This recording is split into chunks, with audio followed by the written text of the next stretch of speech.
Bom, agora a gente chega na parte que é a parte mais importante desse material, que é a gente entender um pouco como o campo magnético consegue afetar partículas que são carregadas eletricamente. O mecanismo para isso, por que um campo magnético é capaz de afetar uma partícula carregada, vai ficar mais óbvio nos próximos textos. Isso deve ser uma coisa que suscite dúvida em você. Tem que suscitar, se não suscitar você está estudando errado. Porque você aprendeu que só interage com campo gravitacional quem produz campo gravitacional. Só interage com campo elétrico quem produz campo elétrico. E até o momento a gente sabe que quem produz campo magnético são ímãs. E uma partícula carregada é um ímã? Fica uma questão. Será que uma partícula carregada é um ímã? Será que em alguma circunstância essa partícula carregada pode se comportar como um ímã? Tem alguma coisa relacionada a uma partícula carregada que pode ser interpretado como um ímã? Então são questões que a gente vai responder mais para frente. Por hora, nós vamos nos preocupar apenas em mensurar a intensidade da força e de avaliar qualitativamente como é que é o movimento da partícula em consequência dessa força, ok? Então vamos imaginar a seguinte situação. Nós temos aqui na figura um campo magnético horizontal para a esquerda, uniforme, constante. O módulo desse campo não varia com o tempo e não varia de ponto para ponto. Uma partícula, então, entrou nessa região de campo magnético, uma partícula de carga Q, pode ser positiva, pode ser negativa, nesse momento não me interessa. Entrou nessa região de campo com uma velocidade v, e essa velocidade fazia um ângulo θ com a direção do campo. É possível mostrar experimentalmente que essa partícula vai receber uma força devida a este campo magnético, e esta força é dada por esta forma. A força, ela é simplesmente o produto do módulo da carga. Eu estou procurando o módulo da força, então não me interessa o sinal da carga, só o módulo dela. O módulo da carga vezes o módulo da velocidade da partícula vezes o módulo do campo magnético vezes o seno de θ. Aqui a gente também tem que tomar cuidado para usar o módulo, porque o seno pode ser negativo, sem problema, né? Se for maior, se for um ângulo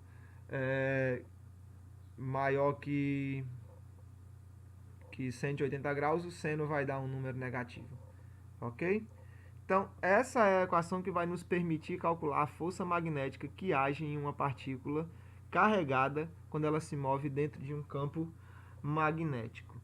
Essa equação é importante por muitos motivos, inclusive porque ela pode nos ajudar a descobrir a unidade de medida para o campo, que até agora a gente não sabe qual é. Contudo, a gente sabe qual é a unidade de medida de força, a gente sabe qual é a unidade de medida de carga, a gente sabe qual é a unidade de medida de velocidade. Se a gente juntar tudo isso, a gente vai ter que a unidade de medida do campo é 1 Newton por Coulomb metro por segundo. Esta coisa aqui foi nomeada como 1 Tesla, em homenagem a Nikola Tesla. O símbolo é T. Significa um campo magnético de 1 Tesla. Significa que, se uma partícula de 1 Coulomb de carga penetra numa região do espaço com uma velocidade de módulo 1 metro por segundo, perpendicular ao campo, e essa partícula é desviada por uma força magnética de 1 Newton, então o campo naquela região é de 1 Tesla.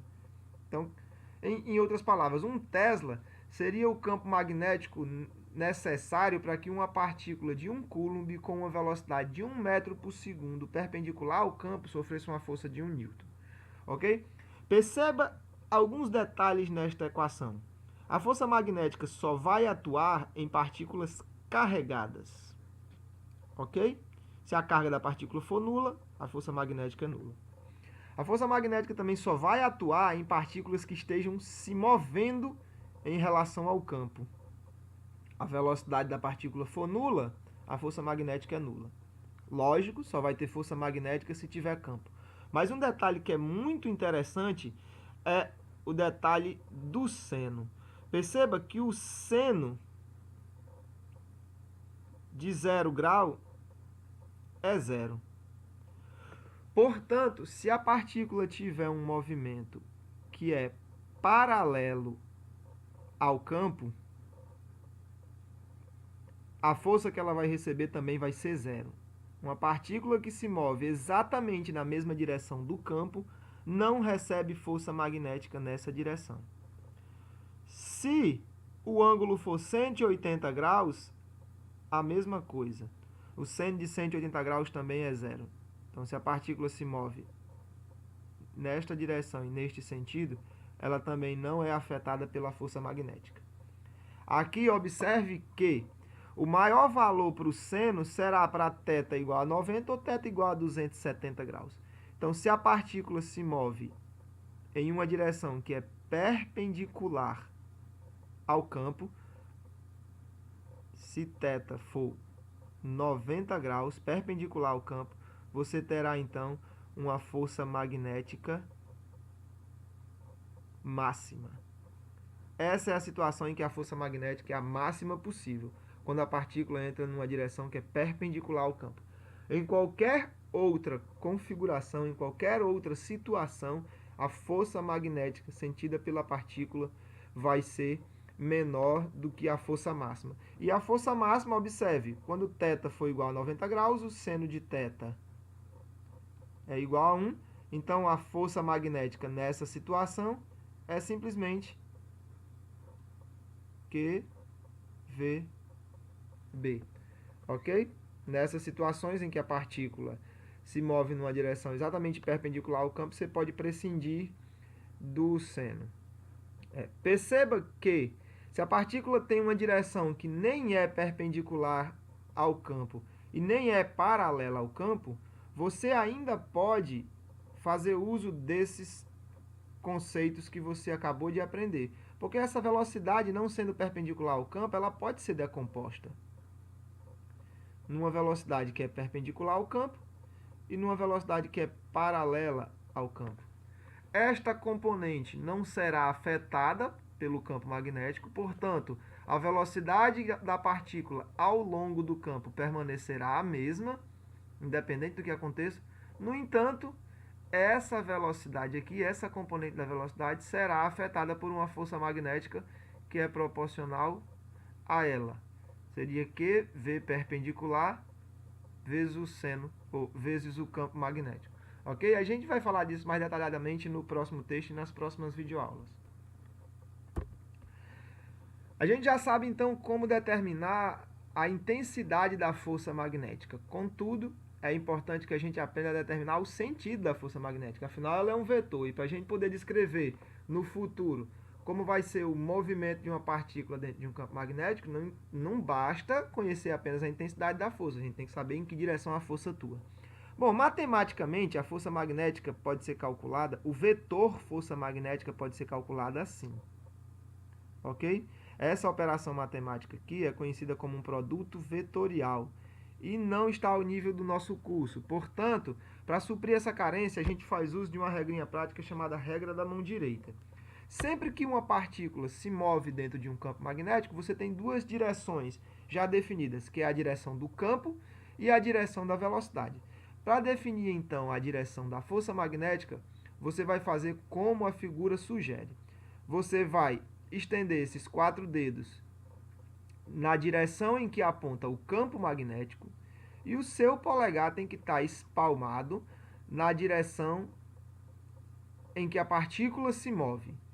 No momento em que você tiver posicionado a sua mão nessa forma, a palma da sua mão define então um vetor normal saindo dela, que é exatamente a direção da força magnética.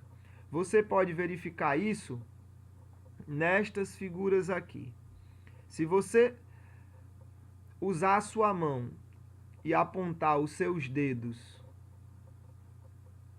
os 4 dedos, saindo da tela em direção a você e estender o polegar no sentido em que a partícula se move, a palma da sua mão estará apontando para baixo, que é exatamente o sentido da força magnética.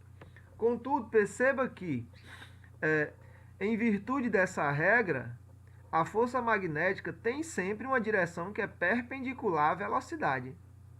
Ok? Portanto, ao mudar a direção da velocidade, a própria força magnética também muda de direção.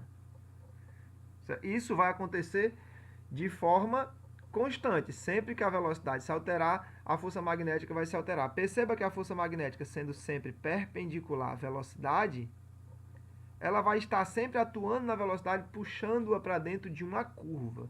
A gente vai ver depois que o movimento da partícula nessa situação, né, enquanto ela permanece dentro do campo magnético, é um movimento circular. Nesse caso aqui, ela não conseguiu completar o círculo, mas o movimento é um arco de um círculo. A força magnética, nesse caso, atua como uma força centrípeta, que puxa a partícula para dentro de uma curva.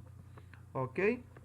O outro caso aqui, perceba que se você fizer exatamente o que manda a regra da mão direita, apontar seus dedos na direção da tela do computador, entrando na tela e estender o seu polegar no sentido da velocidade, você vai ter a palma da sua mão apontando para cima, que é exatamente como está mostrada a força magnética aqui. Novamente, a trajetória da partícula é curva, porque a força magnética é uma força que vai atuar de forma centrípeta na partícula. Neste caso aqui, o campo magnético aponta então horizontalmente. Então quer dizer que se você apontar os seus dedos nessa direção para a direita e estender o seu polegar verticalmente para cima, a palma da sua mão vai estar apontando para dentro da tela. Quer dizer que essa partícula aqui está recebendo uma força que tem este sentido, entrando na tela, ok? É importante destacar que a regra da mão direita só é válida da forma como nós ensinamos aqui se a partícula que nós estamos estudando é uma partícula positiva. Se a partícula for negativa, o sentido da força é exatamente o contrário do previsto pela regra da mão direita. Fique sempre atento para isso. Isso é importante em experimentos científicos, porque conhecendo a direção do campo magnético e observando a curvatura que a partícula adquire, é possível, entre outras coisas, prever se aquela partícula é positiva ou negativa, porque partículas positivas curvam a trajetória num sentido, partículas negativas curvam a trajetória em outro sentido. Partículas neutras passam pelo campo magnético como se ele nem existisse, porque a força magnética depende da carga, e se a partícula for neutra, ela não será afetada. Ok? Bons estudos.